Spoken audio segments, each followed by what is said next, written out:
Assalamualaikum warahmatullahi wabarakatuh. Perkenalkan saya Dedi Supriyatna. Saya akan mempresentasikan audit piutang negara, tujuan, pengendalian, dan pengujian. Tujuan tujuan pertama, keberadaan dan keterjadian piutang negara. Tujuan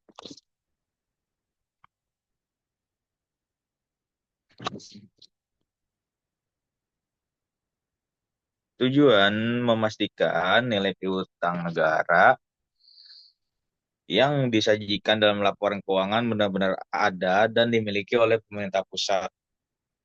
Pengendalian kunci dari piutang antara fungsi antara pembuatan kebijakan, pelaksana dan akuntansi. Prosedur penerapan SKP dasar, penagihan dan penagihan piutang yang efektif. Penagihan piutang yang efektif, yang piutang fiktif, kerangka fungsi pengelolaan dan pencatatan piutang yang tidak benar serta kurangnya otorisasi. Yang kedua, pengujian pengendalian internal, keberadaan, dan kejadian.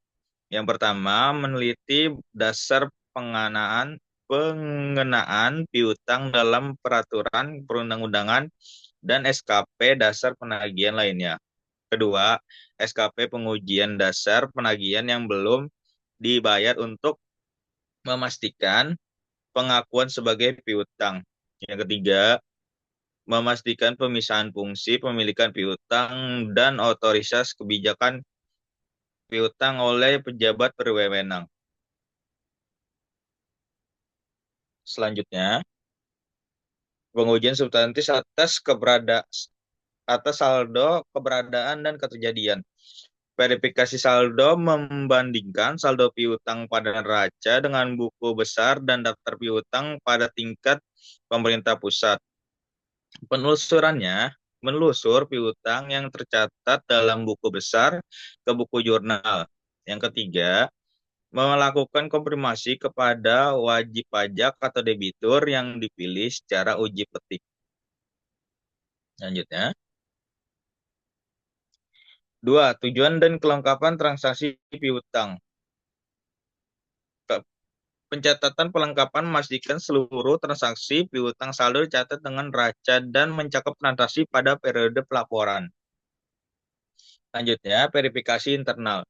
Piutang tercatat berdasarkan SKP penagihan lainnya ya, dan melalui verifikasi inter untuk dicatat dalam buku besar. Next. Resiko dan pengujian kelengkapan transaksi. Resiko adanya dokumen fiktif, otorisasi pelaksanaan piutang negara. Piutang fiktif, pemalsuan dokumen, dan dokumen pendukung yang kurang lengkap. Yang kedua, pengujian.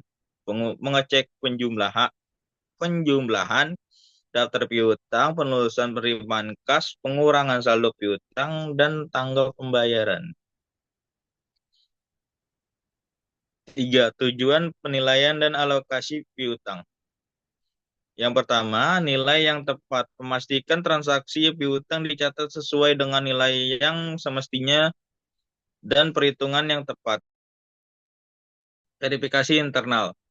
Prosedur verifikasi inter atau revenue atas nilai transaksi yang transaksi piutang dan pemilihan kembali saldo piutang neraca awal. Yang ketiga, pengujian. Meneliti verifikasi inter atas dokumen transaksi piutang dan penilaian kembali piutang yang diperoleh sebelum neraca awal. Next. Kewajiban atas piutang. Pengawasan. Pengawasan atau review atas transaksi piutang terkait realisasi, penerimaan, dan pengeluaran kas pemerintah pusat. Yang kedua, kepemilikan. Meneliti kepemilikan piutang dan memastikan semua penagihan telah dicatat serta diverifikasi. Yang ketiga, persetujuan. Memastikan penerimaan kas didukung bukti penyetoran dan semua bukti piutang dapat persetujuan pejabat berwenang. Next.